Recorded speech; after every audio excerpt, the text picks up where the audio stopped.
Hi everyone, this is Colleen, and I chose to take a look at the interactive posters that were in the Gonzalez text. It was pages 126 and 127. I chose one of them that was called Glogster, so that's the one that I'm going to go with.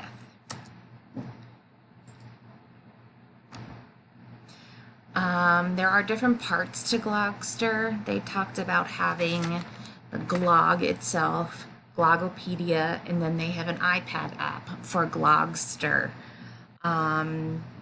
These platforms are a little bit different. The Glog is literally your output that you're going to be getting after you've made your online poster. Glogopedia is a place where students and teachers can get all different types of multimedia pictures, themes, and such like that.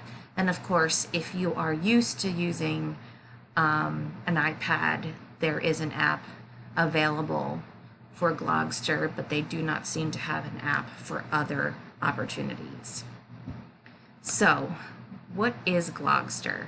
Glogster is an interactive platform for digital education that utilizes multimedia content and tools for self-creation.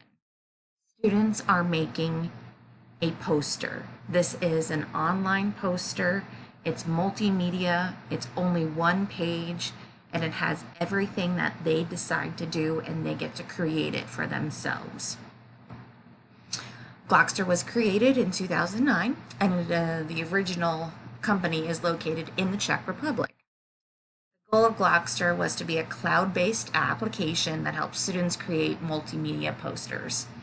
This is sort of like what we used to do, well, I used to do because I'm older, when we would make giant posters for different social studies projects or for a biography of a book that we were reading, and we would make a poster for that. Now, students can go online, get a template, put a whole bunch of different things, whether it's audio, visual, video, text, other websites. They can do the whole same thing, and but you're still making a poster, which is really a great idea. So the Glog, which is registered, the students are producing one poster. Okay, that is their goal. They have one object that they must finish when they're done with their project. The students are combining multimedia formats to make a creation of their own choice. This means that they're creating what they're learning. They have a task, and they get to do what they feel is best for their outcome. The Glog has the ability to combine all types of media. So you're looking at pictures, text, audio, video, and files, and it can all be added on into one digital creation. Logopedia, which is trademarked, this is pretty much where most students start off.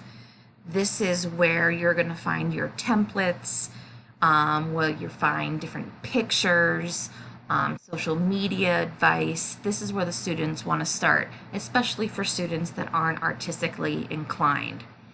The students can browse completed Glogs to see what other students have created in the past. There are pre-approved templates that are available for student use, and then students get to see works from students in all different settings. This website is a worldwide website, so students get to see what other students are creating around the world. And again, so one of my most important things about teaching is that the students, their creativity and their engagement is taking place when the students are setting up their own poster.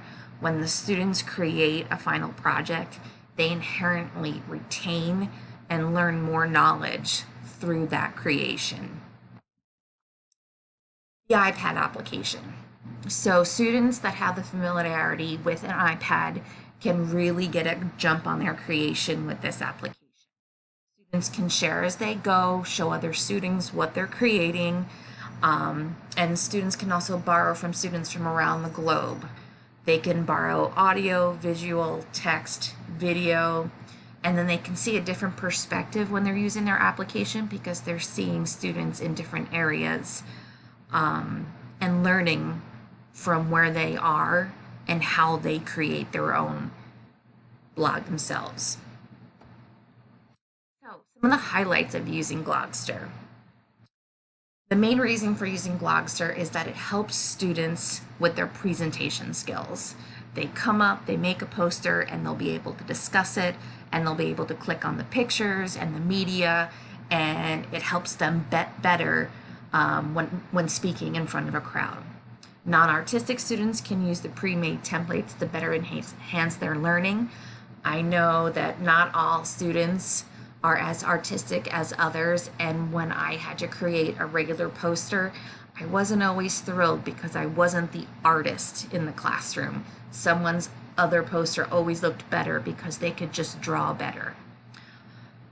All students, as stated before, learn better when they're creating rather than they're doing a rote learning or writing a paper.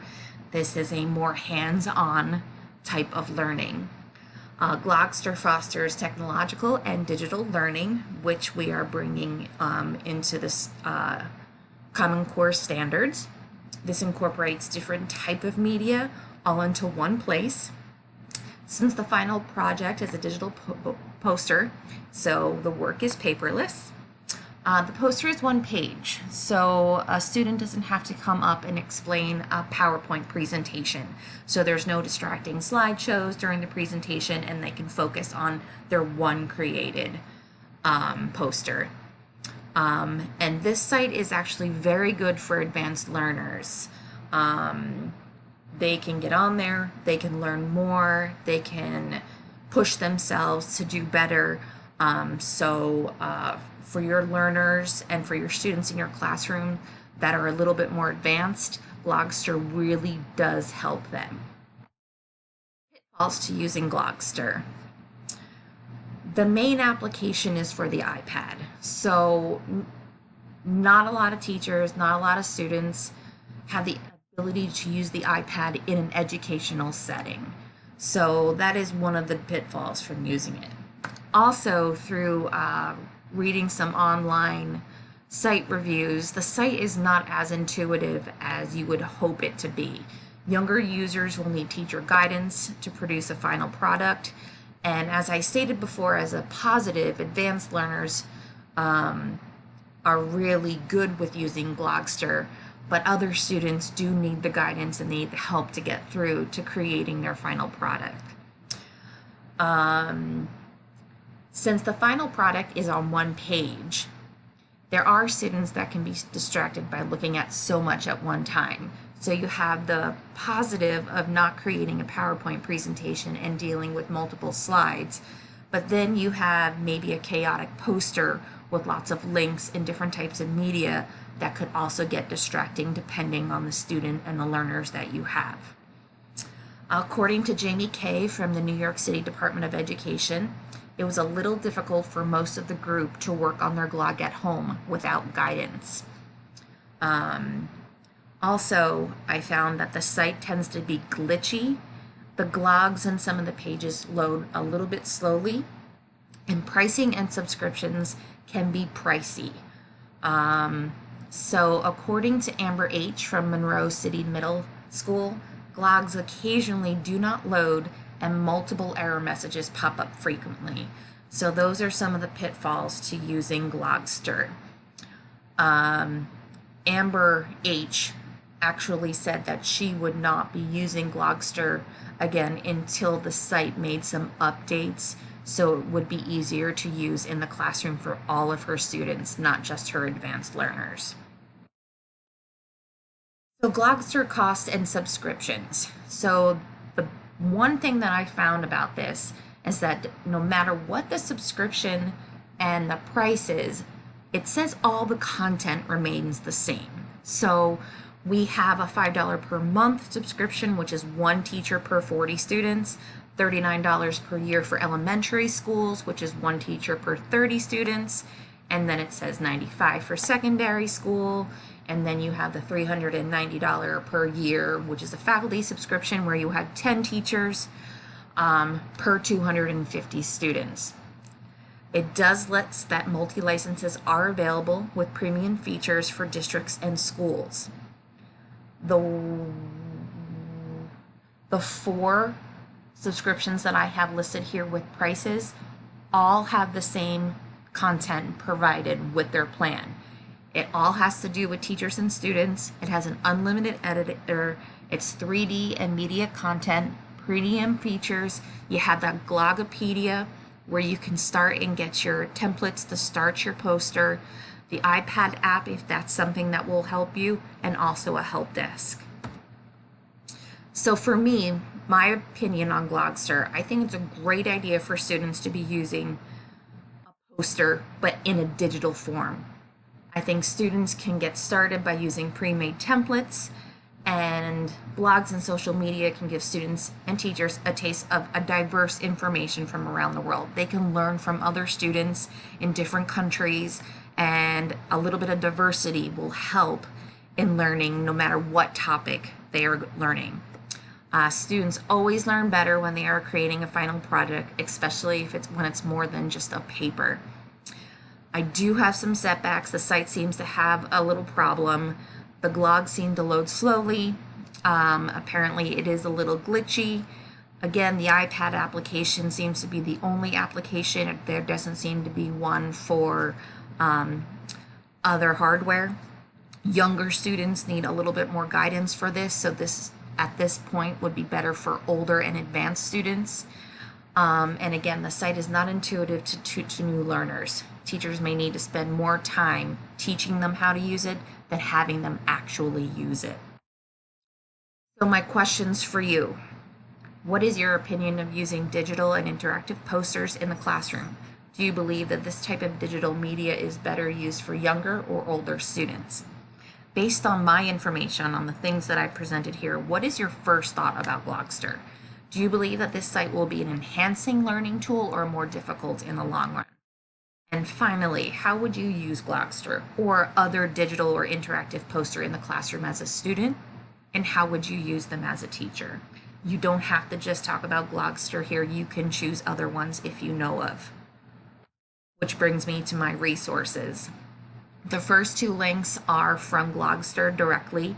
You have the original homepage and then the product information where I got the pricing. The next 2 links are from commonsense.org. That is a site that does a lot of site reviews, and that's where I got the 2 teacher reviews that I stated in the presentation. Now the next 2, bunsey.com and thinklink.com/edu, those are 2 other possible poster applications that you could use. So Glogster's not the only one. There are 2 others, and I just suggested them for you for there. And then I also put down the Gonzalez text since I used pages 126 and 127 for coming up with this presentation.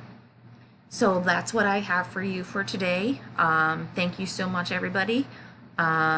This is Colleen, and have a great night. Thank you.